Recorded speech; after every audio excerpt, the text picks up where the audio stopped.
Hillary has been lengthening her excuses as to why she lost the election. She didn't really lose the election. It was stolen from her by, I think it's up to 24 different excuses she has now. Number 24 is content farms in Macedonia.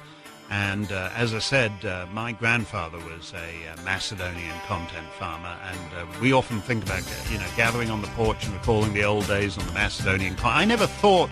He never thought that the old content farmers he left behind in Macedonia would one day steal the U.S. presidential election. They are gnarled, hard-working Macedonian peasants, and the way they were able to reach out and steal. Some people still don't like all of the positive attention Macedonia received when HC Vardar won the EHF Champions League the other week. The government of Zoran Zaev is now actually going after Macedonians for so-called, quote-unquote, hate speech, as Macedonians celebrated after the win. In the meantime, the government of Zoran Zaev is practically begging the European Union to open accession talks. Foreign Minister Nikola Dimitrov and his sidekick Bujar Osmani were dispatched to parents to plead, reminding me, at least, of a scene from the classic film Deliverance, in which actor Ned Beatty is forced on his knees and... oh, never mind. And Ali Ahmeti and his Dewey Party seem to be coming under fire from Albanians in Chicago. Perhaps the Special Prosecutor's Office in Skopje is actually leaking material to the Chicago Albanians in an effort to get rid of Ahmeti. We'll discuss all of this and more on this episode of the Macedonian Content Farmers Podcast. I'm Jason Miko, coming to you from the foot of the Catalan Mountains in Oro Valley, Arizona. And this is Cvetin and calling in from Skopje, Macedonia, where sports is about to be cancelled until the fans learn to chant North Macedonia instead of Macedonia. All sports will henceforth be cancelled until the fans behave properly. You're going to adapt your chant and you're going to like it. Exactly, right. So yes, the fans have not gotten the memorandum on the approved government speech codes. Cvetin, as you know, the whole idea of hate speech. Well, in Europe versus America, we have different. Americans are very much free speech advocates, although free speech, of course, is coming under attack. The so-called quote-unquote hate speech. Europe is a little more willing to crack down on free speech. And again, the whole problem is a government, any government, cannot come up with an objective standard, an objective definition of what hate speech is. It is entirely subjective. And so I thought this was instructive. The Agence France Presse, so AFP, the media outlet, in a online article about the so-called hate speech, they wrote the following, and I got to quote this. After clinching the handball trophy in Cologne, Germany on Sunday, the club's captain, Stoyan Stoilov, interrupted an interviewer to say, quote, "I just want to make a correction. My country's name is the Republic of Macedonia," unquote. The comment was applauded by nationalists, particularly on social media. On Monday evening, Stoilov and the crowd chanted, "Never North, only Macedonia." So, this is an article by Agence France Presse, so the cheese-eating surrender monkeys at AFP, an article on so-called hate speech, and I use that term deliberately to describe the frogs there, and I use that term deliberately to describe them, talking about so-called hate speech, but they're trying to tie in people who love their country and love the country's name, the Republic of Macedonia, by calling them quote-unquote nationalists, which, of course, as you and I both know, is an incredibly meaningless term these days. They just throw it around to mean whatever, in an effort to put pressure on people to accept the name quote-unquote North Macedonia. And so it's not just the government of Macedonia that is cracking down on so-called hate speech, and there is no such thing as hate speech. It's the media, the international media, and of course the think tanks and academics, etc. What's going on with the government's attempts to arrest all of these people who love their country and want to say Macedonia? Well, the prosecutors, the police, they realized it's a fool's errand. It was literally 100,000 people at the square chanting always never North, always Macedonia. And, good luck picking them up, picking them out of a lineup and putting them all in prison. But, for example, there was the Radio Free Europe, the American-funded station, which is now pressuring or just, calling into the prosecutor's office and the police and asking, what gives? Where are the arrests? I mean, have you arrested anybody yet? So they're putting pressure. The U.S. radio station is putting pressure on the prosecutors. Wow. And this would be extremely, toxic for the entire country. It's not nationalism if you're doing it in your own country, and especially if you're doing it over your own name. Right.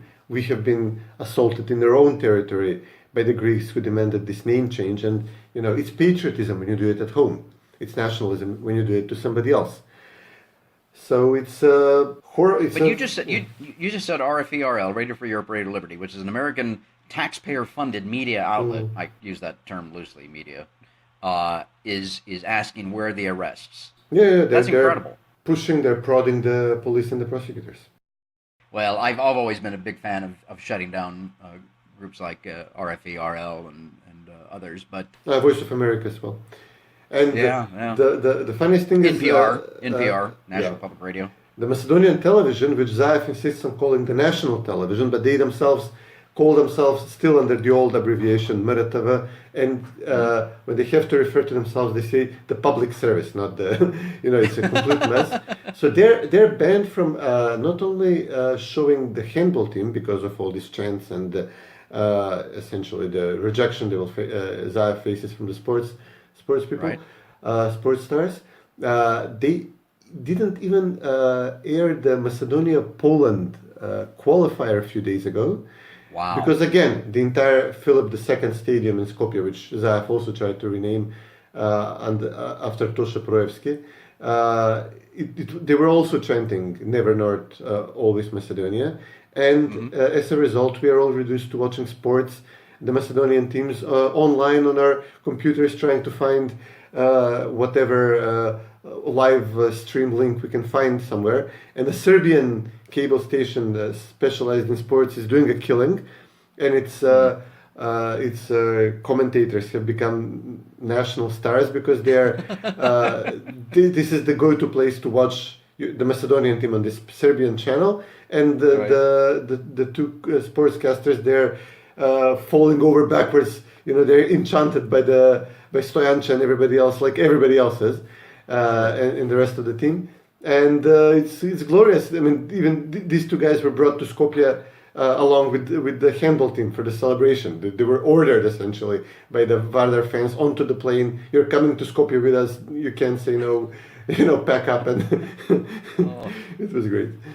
Good for them. Yeah. Well, to your earlier point that all sports are henceforth canceled until until the not only the fans but the sports teams themselves adhere to the government's edict to follow set speech codes as dictated by the government of Zoran Zaev. Cracking down, free speech is a hallmark of a free nation. And when you start cracking down on free speech, that leads to tyranny.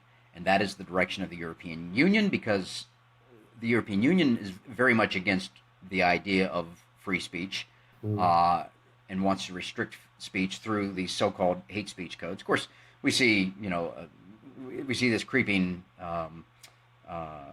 effort here in the United States as well, especially on campuses, etc.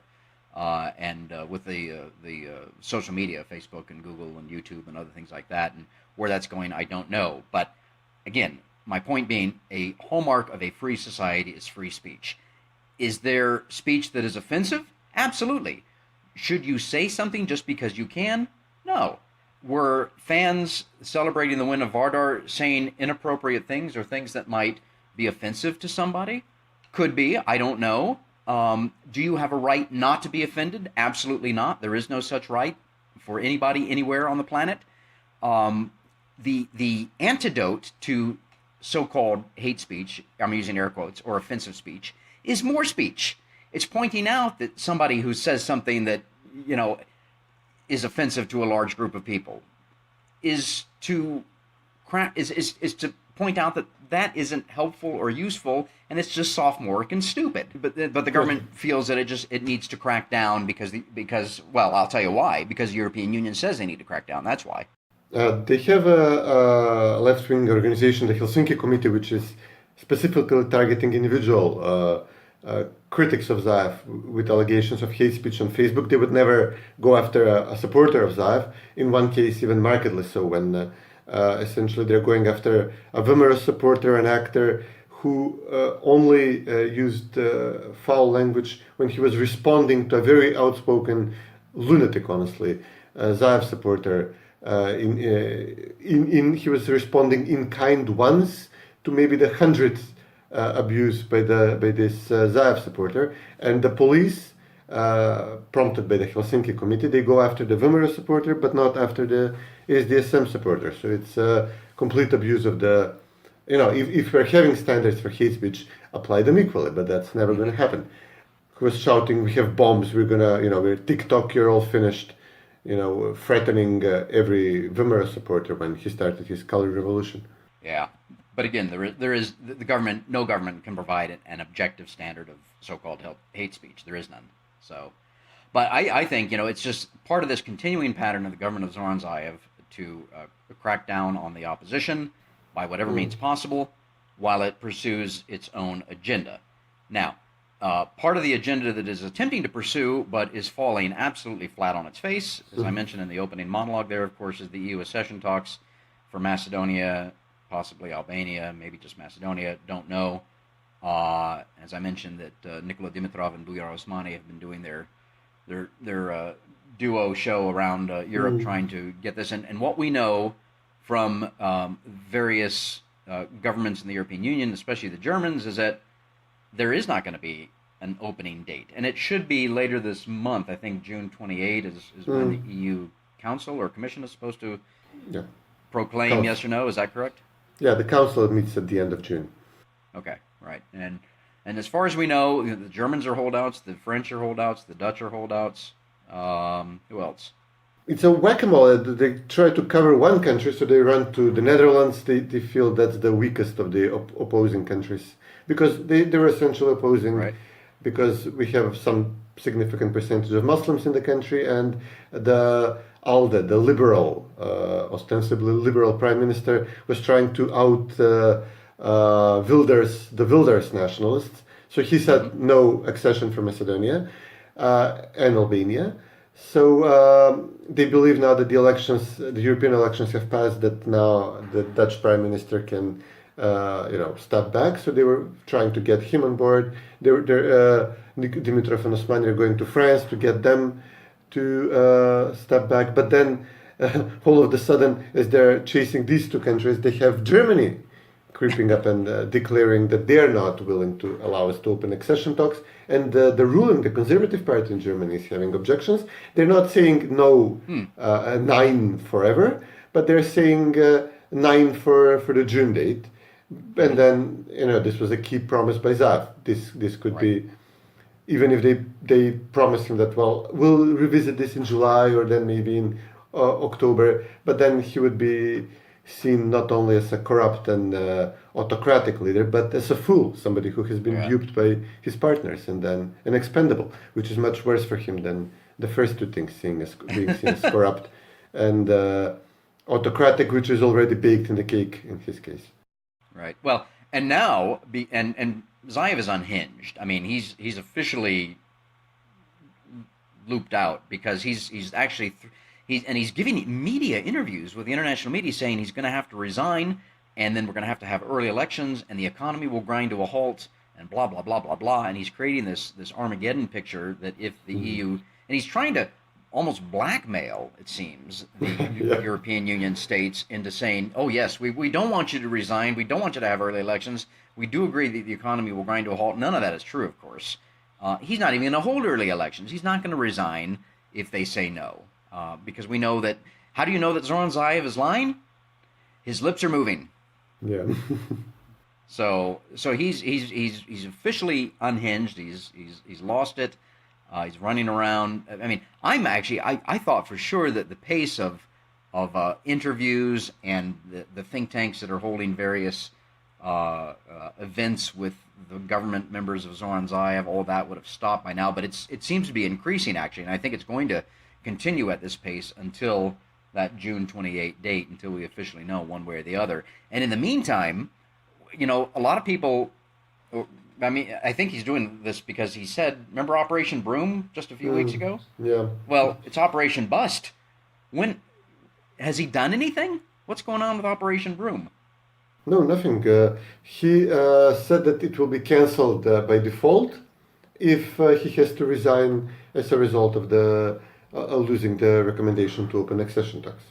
But he's not going to resign. We know that. He's a liar.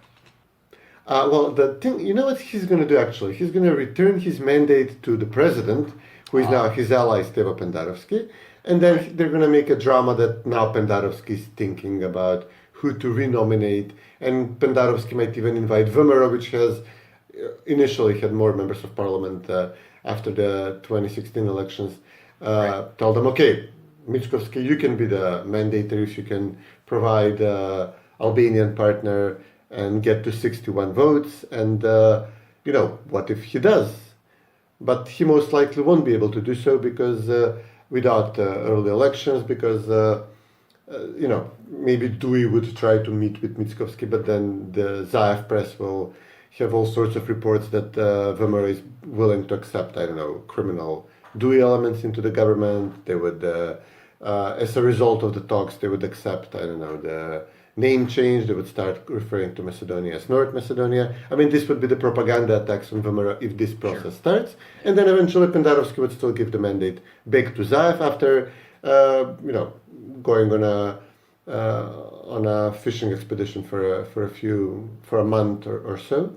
So this is what Zaev would say, and he would avoid the purge because this was seriously undermining his control of the party with the warring factions in SDSM and the warring factions between Dewey, the Albanian faction in SDSM, Muhammad Zakiri's faction, and Dewey. Right. They were all fighting over the same piece of real estate in the government. So he would like to avoid the purge. He would like to avoid resignation. He would like to avoid early elections because under the Persian rules, he has to resign if there are early elections in, let's say, October. He would have to resign immediately, essentially. Before. Yeah. 100 days before elections, right? Yeah. So he would try to avoid all of this and then maybe just vote himself a new government in parliament after buying a few months' time. Well, if there's one thing we know that is certain, besides death and taxes, we know that no government leader of any country stays in power forever. And Zaev, this too, shall pass. And Zaev will be out of power, in my opinion, sooner rather than later. And as you mentioned, all of the infighting going on within Citizen and between the Albanian parties and whatnot. And now we see, the one party that has escaped the all-seeing eye of the Special Prosecutor's Office is Ali Ahmeti's Dewey. And now we see these leaks, the so-called bombs, as I have called them back in 2015, from Albanians in Chicago, of all places. A guy calling himself, I believe, El Cheka. Yeah. And of course, the government of Macedonia, my understanding is that they're talking to the Americans about, because this guy's based in Chicago, about how to crack down on him and stop this leak, which is fascinating to me. But and El Cheka himself, whoever he is, has got his own agenda and his own issues. I think he supports the so-called the terrorists from Kumanovo from 2015, I believe. Is that correct? This is what he says. He says he got the tapes from these people, but in reality, it was reported in a Dewey outlet that he comes from the same village as the newly appointed head of the intelligence agency, appointed by Pendarovski, Erol Musliu. Plot thickens. So basically, and Musliu was visibly supported and endorsed by Muhammad Zakiri, the head of the SDSM Albanian faction. So essentially, the story is that Musliu was clearly involved in preparing some other media attacks on Ali Ahmeti and Dewey in the past, like the revelation of that he was part of the Serbian intelligence, that he was ratting on other Albanian nationalists to the Yugoslav communist intelligence services. This is why Dewey was so angry when he was appointed head of the intelligence agency. And now it seems clear that the tapes were given to this kid in Chicago, who was obviously chosen because he's in the States and it's much more difficult to get him than somebody who is located in Europe, in the Balkans, in Macedonia. So it seems that the Albanian faction in SDSM gave the tapes to this kid in Chicago to start a propaganda campaign against Dewey and Ali Ahmeti. Now that is fascinating. So as I said in the opening monologue, perhaps it's the Special Prosecutor's Office itself, but the point being, well, it's the same. I mean, there's no daylight between SDSM and the Special Prosecutor's Office. So right, it's the same office. It's all the infighting within the government and within the parties, and I find that absolutely delicious. That this is going on. And in the meantime, and kind of slightly going back to the issue of opening EU accession talks with Macedonia and with Albania, we're recording this on Sunday, June 9, so this will drop tomorrow. But I think just yesterday, Albania itself, the Republic of Albania, is supposed to hold local elections at the end of the month, and those have been canceled by the president, Ali Ahmeti. Now, the prime minister, Edi Rama, wants to hold them. So they're supposedly allies, but there's all kinds of, and of course we know that the opposition in Albania has been demanding that the government resign there for months, if not longer. And so you've got all that going on, which is giving, again, the capitals within the European Union countries the jitters about having Albania join with Macedonia, or opening up talks for both Albania and Macedonia at the same time. And then there's this article that comes out on Vice the other day, June 6th, called "The Inside Story of Europe's First Narco State," and it's all about Albania. And it's a lengthy article, but it talks about what we all know and what we have all read, that Albania is a home of drug traffickers, and it's an interesting read, and maybe we can put a link to it in the description. But all of that is, and it's kind of funny that that this article came out now as the European Union capitals are trying to decide whether or not to open up accession talks with Macedonia and Albania, or to decouple them or not. And of course that creates a whole other set of issues if Macedonia were to receive a date for opening of accession talks, which, as we discussed earlier, it won't. But if it did and Albania didn't, that would create a whole other set of problems. And of course the European Union and the capitals know that is the case, and so I don't think they're going to do that. The situation there is very interesting. It's delicious. The German newspaper, The Bild, published an audio recording of a drug runner who is apparently close to Edi Rama, the socialist prime minister, and who was apparently buying votes for Edi Rama with drug money. So this is one element of the Macedonian crisis we have there. The other is obviously that the conservative opposition in Albania is demanding a Persian-style government, that Edi Rama resigns. Opposition members are put into the government. Before they appear, they agree to take part in elections, even the municipal elections.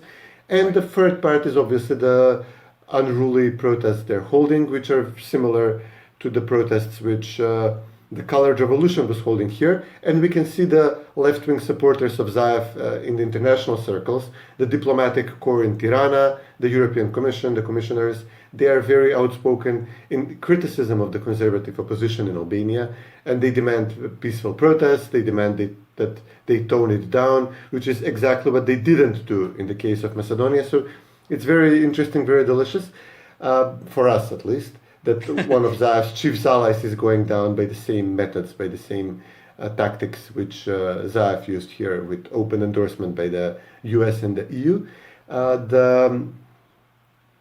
The final interesting element here is that Zaev is endorsing, or he's openly talking about the fears if Albania does not receive the approval to open EU accession talks, and this blocks Macedonia as well, or doesn't block, whichever way it goes. Then he said, my friend Edi Rama, he will reopen the issue of unification of Albania and Kosovo. Zaev was careful not to say, and then territorial changes toward Macedonia. It's clear he cannot resist something like that, but he's now trying to scare the European politicians with the ghost of Greater Albania, a ghost which he himself let out of the bottle when he started agreeing all Albanian demands with regard to Macedonia, and agreed to form a government in Macedonia which is not supported by the majority of Macedonians and is supported by all Albanians.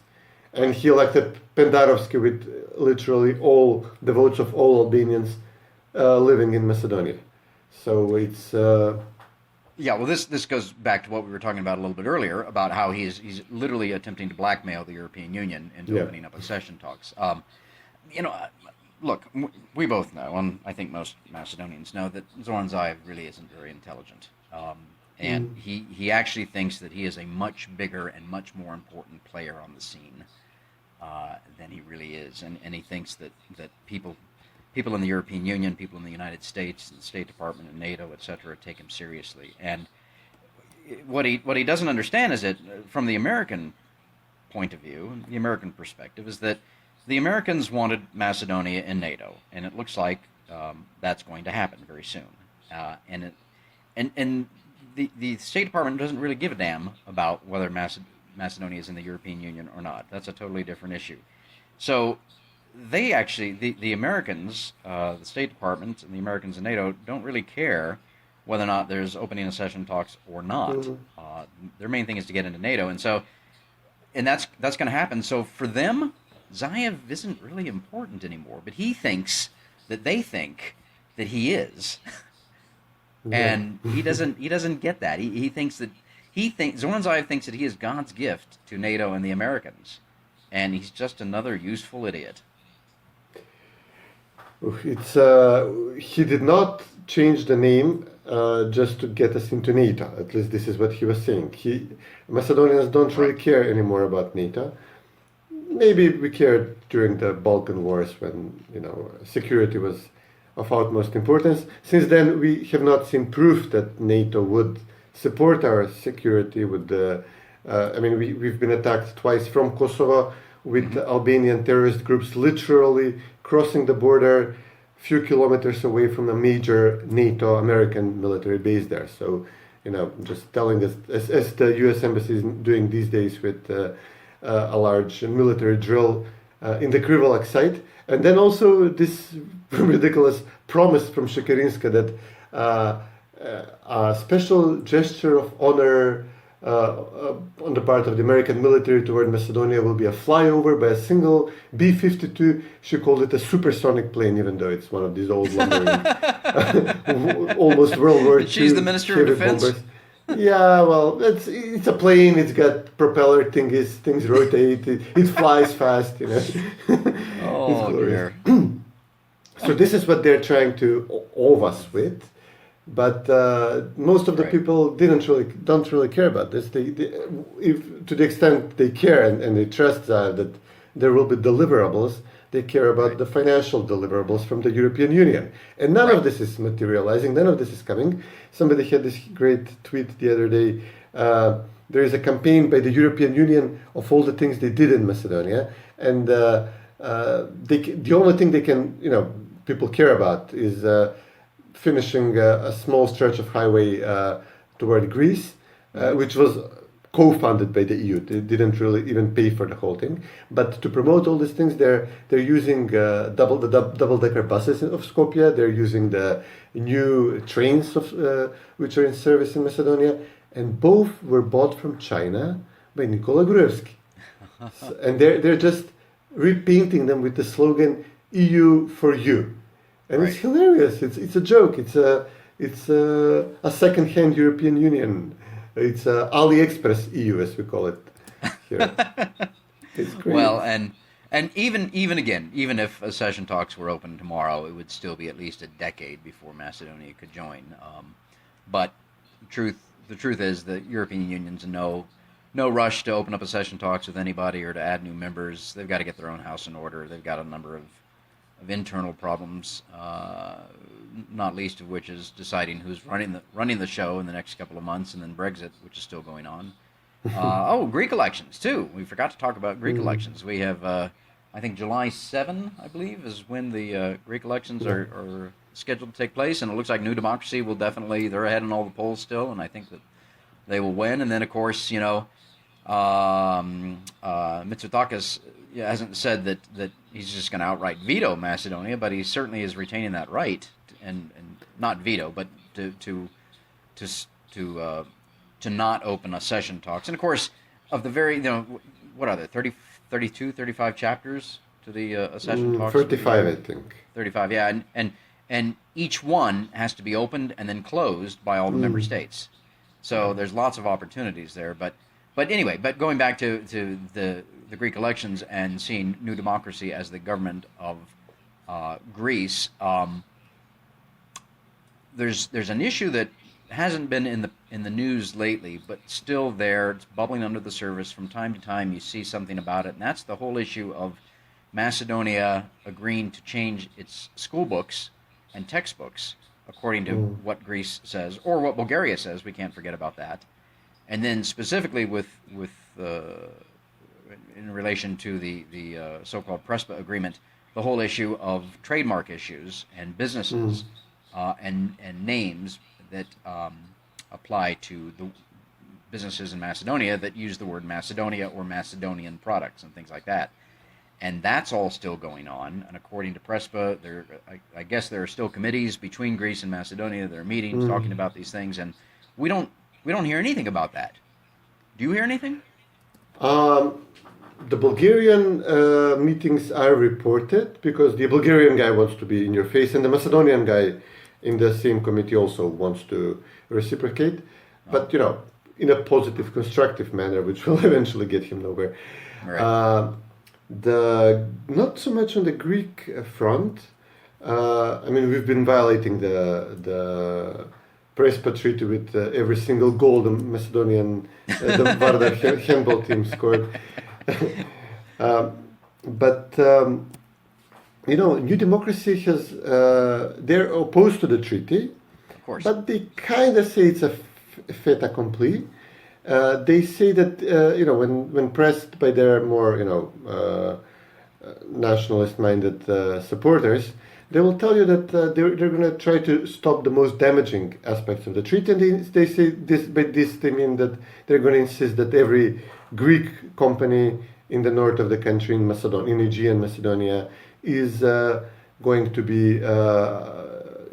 use the word Macedonia in some form, and we are going to be banned from doing that. Macedonia, Republic of Macedonia, is not going to be allowed to do so, which is not a crucial issue of the name treaty. They're basically looking for a place to pick a fight, but one which would not block our EU accession or whatever. But if the EU accession is blocked by other European countries, by default, the Prespa Treaty says that there should be no implementation of the new name domestically if we do not open and close EU chapters. It's tied by, I think, 5-year time frame, the domestic implementation of the name, of the name North, but it's also tied with the EU accession talks. So even Zaev's government, not to mention a future Vumero government, should absolutely stop using the name domestically unless we open and close EU chapters. It's part of the Prespa Treaty. It's not something that should be renegotiated. The Prespa Treaty collapses if there is no EU accession. The only thing that might remain would be NATO membership under the name North Macedonia, and then embittered countries with a disputed treaty, which Zaev is implementing the name domestically in violation of the treaty. He was going ahead of himself. Apparently, this is what he agreed with the Greeks secretly, to begin naming things in Macedonia, North Macedonian, or the national instead of the Macedonian Institute. Even though the treaty says that he's supposed to do this in connection with the EU accession talks, which are dead in the water now. Right. Well, this is all interesting because as far as I'm concerned, I'm always going to be drinking Macedonian wine and Macedonian mastica and Macedonian rakia, and I hope that the producers of such fine products continue to call them that, and to continue to call them product of Macedonia. But we know that the Greeks are going to press on that. Of course, taking a 30,000 foot, 10,000 meter perspective, all treaties eventually collapse. All agreements collapse. It doesn't matter that the so-called Prespa agreement says that this thing is cannot be changed or dropped or canceled or anything else. We know that all treaties eventually collapse one way or the other, and the same is going to happen with the so-called Prespa agreement. and that's fine. There's nothing wrong with that. And of course, those of us who believe that it was wrong, and in the way the government got into power in the first place, and then the whole so-called Prespa agreement was put into place, was a study in what should we call it? A study in gangsterism. Therefore, then the whole thing should be revoked, and it will be revoked at some point, despite what Zoran Zaev or the European Union, etc., or the Greeks say. So, but it's something I want to keep an eye on and keep talking about from time to time in this podcast, the whole issue of the trademarks and the business names and the school books and the textbooks, because especially on the education front, because what you don't want is a whole new generation of Macedonian children being taught a history that is approved by the Greeks and the Bulgarians together, and not their own history. And that is exactly what the Greeks and the Bulgarians want to do. But they can't agree on stuff because, they could agree on the ancient period, and this was the latest meeting with the Bulgarian team. They said, okay, we have no issues with the antiquity, because Bulgarians don't necessarily claim the Thracian tribes and the civilization and whatever. They don't really care if we get or do not get acknowledgement of our lineage from Alexander. And then they said the medieval period is settled, which is actually the one which is the most complicated because of the Bulgarian state, and they want Macedonians to acknowledge that the Bulgarian kingdom or empire was national in character, and that this means that everybody living there was Bulgarian. Fine. This is what apparently our members of the team have agreed to. But then when you get to the part where we're discussing Macedonians in modern day northern Greece, in Aegean Macedonia, the Bulgarians have connection with this period. This is the struggle for Macedonia, which erupted in the late 19th century. And Bulgarians cannot give up the Battle of Kukush, for example, which they say was the battle for the Bulgarian population of Kukush. Macedonians say is the battle for the Macedonian population of Kukush. Right. And the Greeks say it's a Bulgarian intrusion into Greek territory, which never had any Bulgarians or Macedonians whatsoever. So what are we supposed to write in our history books?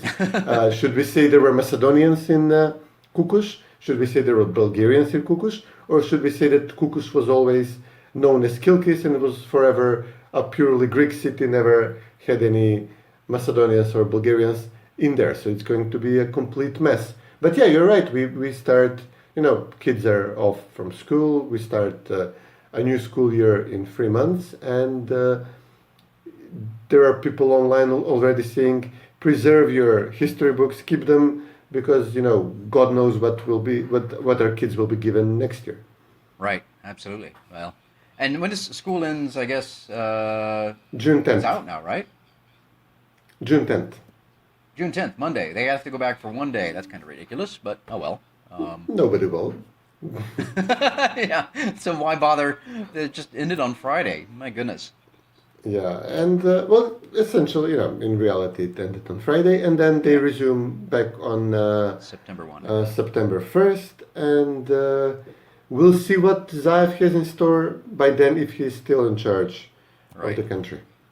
Well, in the meantime, before we get to our farmers' picks, you're the resident sports guy between the two of us, at least as it pertains to Macedonian sports. What's coming up? Any major games? I saw the issue with the Poles getting arrested, but it's mildly amusing, but it's neither here nor there. But in terms of Macedonia dominating in the field of sports, what's on the horizon there?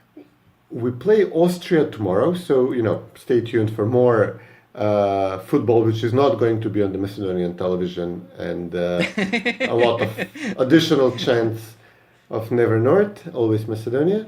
But then we play handball against Turkey, and then ultimately against Greece. And I suppose it was a prickly political situation. They had the match against Greece played in Strumica, where I suppose there is a proper sports hall, but also Zaev can count on having as many of his supporters there who would not embarrass the Greeks. It's going to backfire eventually. He's going to. When is that game? It's on the 16th, Sunday, in Strumica. So it's going to backfire spectacularly, I'm sure, and it's going to embarrass Zaev in his hometown. Wow, well, that'll be something to watch. Something to see what the fans chant there at the sports hall in Strumica, as well as throughout Macedonia. Well, why don't we take a break and then come back with our farmers' picks? Sure.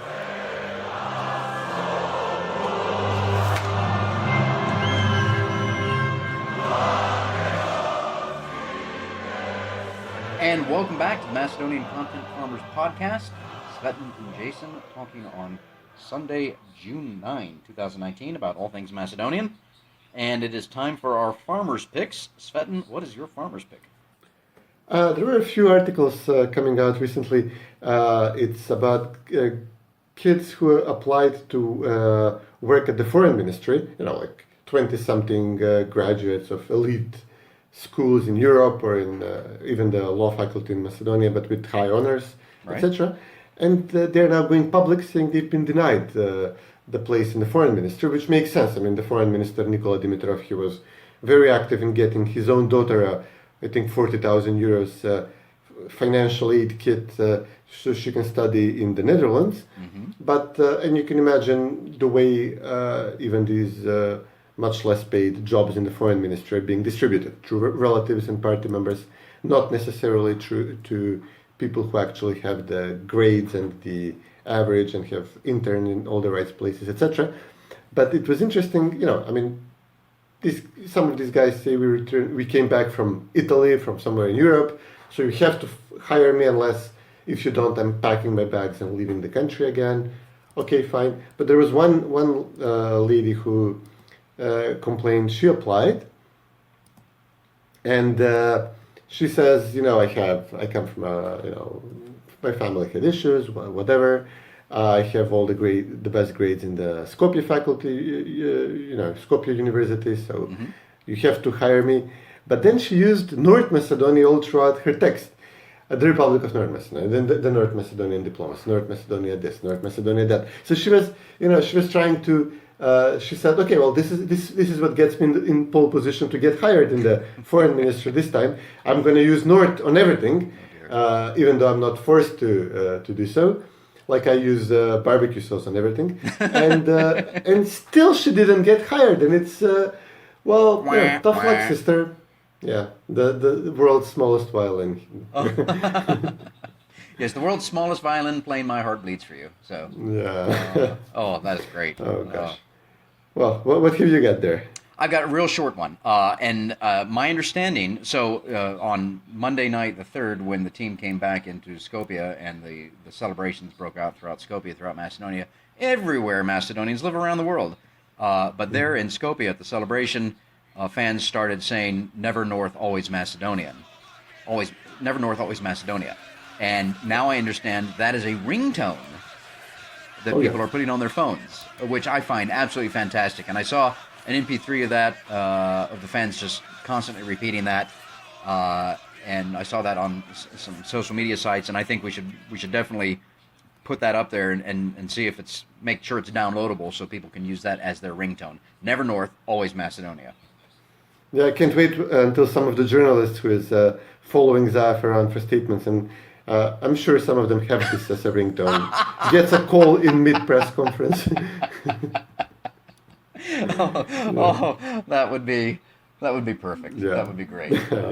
Good. Well, actually, we should try and figure out, if we can get some hackers to figure out how they could insert that on Zaev's phone. Yeah. I'm sure it's doable.